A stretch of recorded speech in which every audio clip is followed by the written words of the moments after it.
I'm back. 5:35 p.m. Today is October 12, 2023. Ako sa mabalik part 2. Afternoon, it's a series mabanay vlog. Nakalimot yung picture ni guys.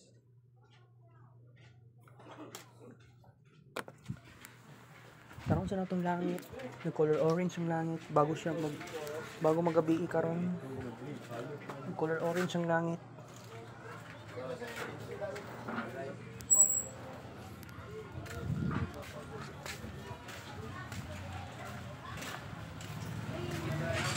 Di naman kaayo color orange. Slight lang.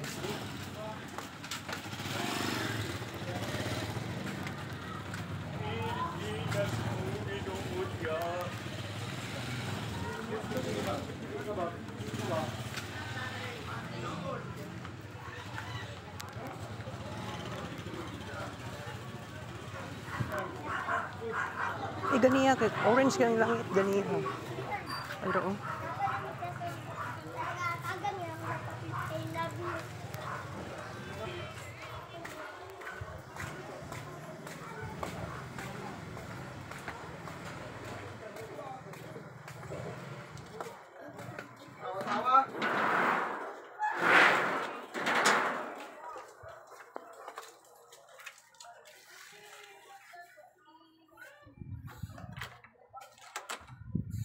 Okay guys, nakuyaingon sa inyo ha. Kini ba, parang nakirawin na akong tao kay di naman kumugamit ani. Na naman ko tambal. Di ani para sa kuha. Kini kay wala na kaon ni. Wa man goy Milo gud diha ba oh. Gamay lang kayong gatas. Si pastor nag-slice ni siya lemon sito ganiha. Kapila ni ulit si pastor diri oy. 3 times. Nya kana na para dira. Siya nagbutang na ganiha. Adili. Gihatod niya ako ramang po nagbutang diha. Kay gisugo ko niya butang nang diha.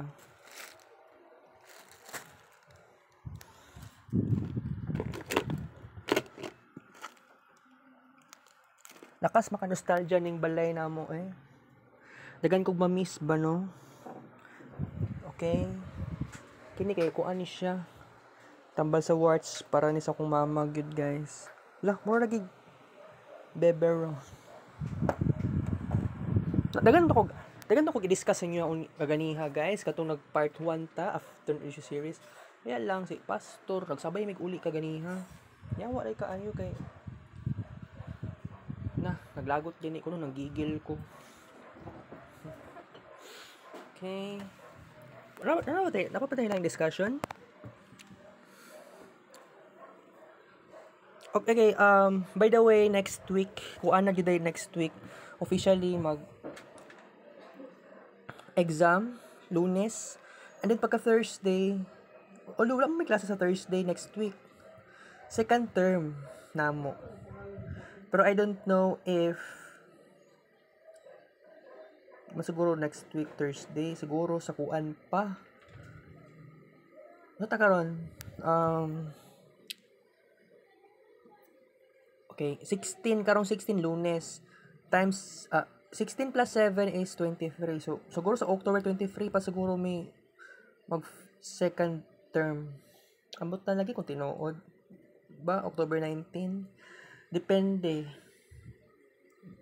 Pero i-chat na ako kung classmate na ako, guys. If naalabay GC. Ako lang ingnan na i-add ko sa GC kay, diba? Balag wala ko ika-close sa second year. Wala kaayo eh. Kulbaan man ko aning second term. Pero no need na makulbaan sa second term. Kay nanata sa padulong na ta sa middle half of October, pagka December, diha mabawi tag maayo. Ato siyang itulo-todo. Kay mo lang time nga mag Mercury SR. Yes. Okay. So pa lang discussion, si Jasmine, maulit og bukid, maingon ang gid ako. Ma-miss na ko si Jasmine. Tukon si Erwina no, si Lusa kay si Erwina eh. Pero bitaw ang giingon ni Erwina daw kagabi gi iyang gi-admit na siya uyab sa una, gat-igat siya, pero kuan daw. Giingon pa daw ni Erwin na madiskarte daw kaayo siya mas madiskarte siya kumpara kay Jasmine. Concerned daw kay si Erwin na kay base daw mabunti si Jasmine kasi Jasmine sige og igat-igat. Pero bitaw romantic person na si Jasmine and I respect that. Pero na point si Erwin na po. Oo. Okay? Sa pailang discussion, wala siyang kulbal karon. Sa kay isud-an na ni unya gabi hotdog, tocino, chicken loaf. Bawal daw sa kuha ang manok. Okay guys, so di sa takutob no. Kuan ba ang atong kids paint? Wala gyud ko nag-upload ganihang buntag. Kafoy. Ugma mabawi ko ani ugma. Atong tanawon ni ugma kung akong mama siguro magtindag isda or dili. Basta di makatinda sila isda ugma no. Kaya nangumpra man si pastor ganiya buntag. So dito kutob guys ha. Pakaway sa ako. Kita-kits sa vlog. Thank you for watching guys. I love you all. 5:41 PM. I love you guys.